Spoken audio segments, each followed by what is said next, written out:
Welcome back to another episode of 0% Interest, where we are taking the mood of the room up, bringing the temperature down, and having some fun conversations about some cool stuff. Today is no different. So what are we drinking today? Celebrating over a non-alcoholic drink, of course.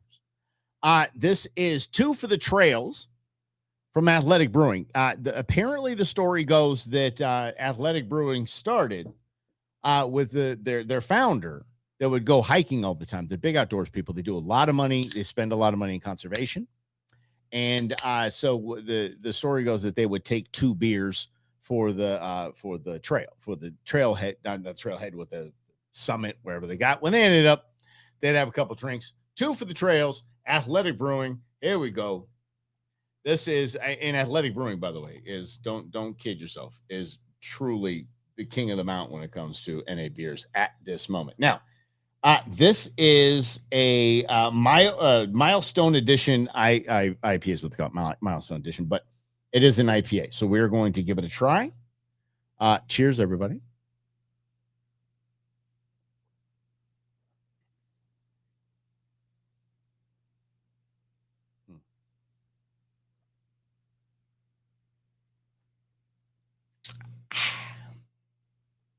Damn.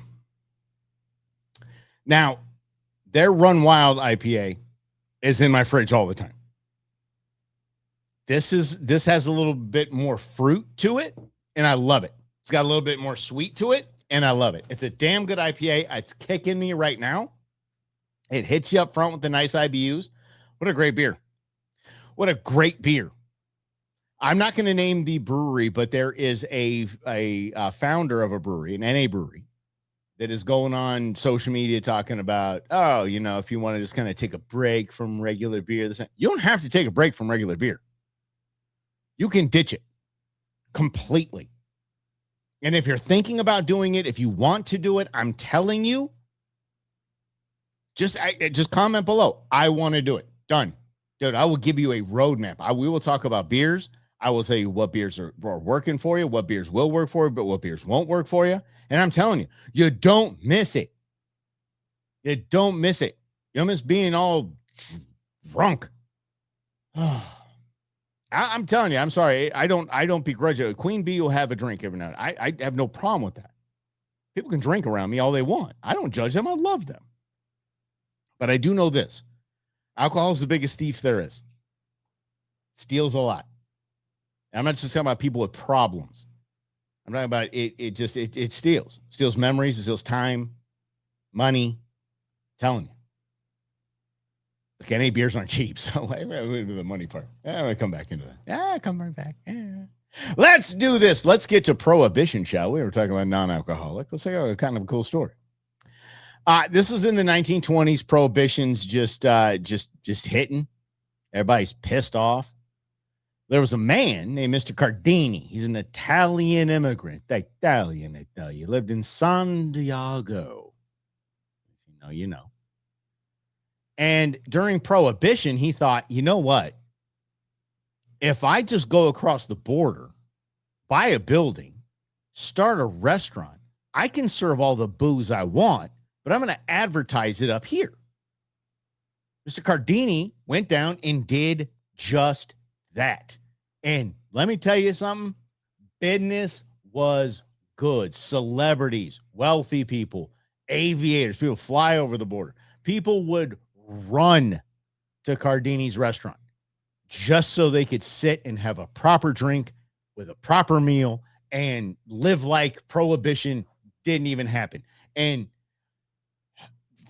from a guy who lived in Southern California most of his life, well, actually not, yeah, I think Arizona now is most of my life. But anyway, for a giant portion of his life, I've been in Tijuana a lot.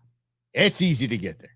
So, and I'm sure back in the 20s, it was even easier to get down there. And so that was just a money-making idea. And it worked. His first year in business, 4th of July hits. And everybody's going down there. Because where are you going to party on the 4th of July and not have a cold, right? How are you going to do that? How does that make any sense? So you're heading down to Cardini's, in Tijuana. You're going to Tijuana to celebrate 4th of July, which is funny. Celebrate Americans' independence. Where you celebrating America's independence? Tijuana. Okay. And nobody want to say anything. You keep talking about it, man. That place is going to be absolutely packed. Well, guess what? It was. So 4th of July happened. Everybody was there. The place was packed. In the kitchen completely ran out of their standard ingredients. They were toast. There wasn't enough booze to make people not hungry. There might be enough booze to make people not hungry. So Cardini told his chefs, dude, y'all figure out what we have, make something, don't care. Do it. Get it done. And as a matter of fact, we're not going to do it back here in the kitchen because just bringing whatever you have to put together out there on plates is going to be a bomb. So you are going to take everything out there. You're going to put on a show and you are going to cook their meal. Everybody's having the same thing. And they did it. They called it a tableside spectacle. It was showmanship at its finest. It was a master class in showmanship. Okay? So they did that. It became a huge hit. Everyone loved it. People lost their minds. So much so that Clark Gable and Jean Harlow brought the recipe back to the United States, got Julia Childs to come down and check it out as well, just for this one dish. So what did he have? What did the chefs have? They had romaine lettuce, garlic, olive oil, Parmesan cheese, boiled eggs, bread cubes, and Worcestershire sauce. Ladies and gentlemen, that was the first Caesar salad. Oh, did I mention that Mr. Cardini's name is Caesar? The restaurant was called Caesar's Place. And the Caesar salad was born on 4th of July in Tijuana, Mexico. And it's become an absolute staple here in the United States. A staple I don't like, by the way. I'm just not a fan of that. I think originally I was just turned off by the whole thought of anchovies in my salad. Yeah. But the OG didn't have them. The OG didn't have them. He thought that it was, let me find him in my notes here. Let's see here. He actually thought the anchovies were too overpowering. So the subtle fishy flavor was entirely from the Worcestershire sauce. And it was finger food. The romaine leaves were served whole. So the salad was meant to be picked up by the stem and eaten with your hands. How about that? The dressing wasn't made of, it wasn't pre-made mayonnaise. It was emulsified directly onto the leaves using a coddled, slightly boiled egg and olive oil. How cool is that? The Caesar salad. There was somebody in an earlier chapter of my life that thought that it was Roman out of Julius Caesar, and that's why it was on Roman lettuce.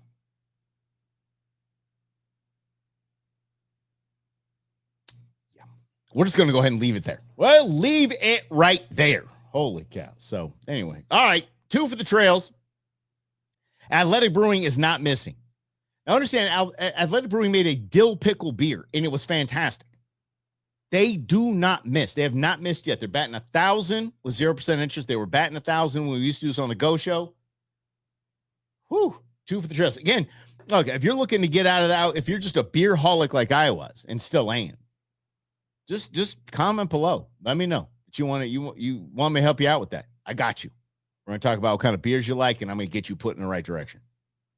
And it's so easy for so many people, by the way, because let's see here. Mick Ultra tastes like Mick Ultra. Corona tastes like Corona. I haven't tried the Budweiser yet. I'll try the Budweiser. I'm sure it's going to taste like Budweiser. I would hope. You would think that Anheuser-Busch would not screw around with that, but you never know. Anyway, the restaurateur Caesar was an Italian immigrant that lived in San Diego that had a restaurant called Caesar's Place in Tijuana and brought us the Caesar salad because they had nothing else to make. And all the Hollywood who's who thought this was the coolest thing since the bee's knees. Do you want to know where the bee's knees came from, too? Some biologists out there think that they know what the bee's knees is, and it has nothing to do with the pollen sacs on a bee's knee. Back during the flapper era, the kind of what we're talking about here, the roaring 20s and all that, it was cool to say, like, the cat's pajamas. That's the bee's knees. Something was really cool, they would take something totally ludicrous and put them together and say, that's what I'm describing it as. And that's how people spoke. Bee's knees, cat's pajamas, those were the two that survived and are stuck with us today. Yeah, as the bee's knees. You know what? I think this beer's the bee's knees. I think this show's the bee's knees.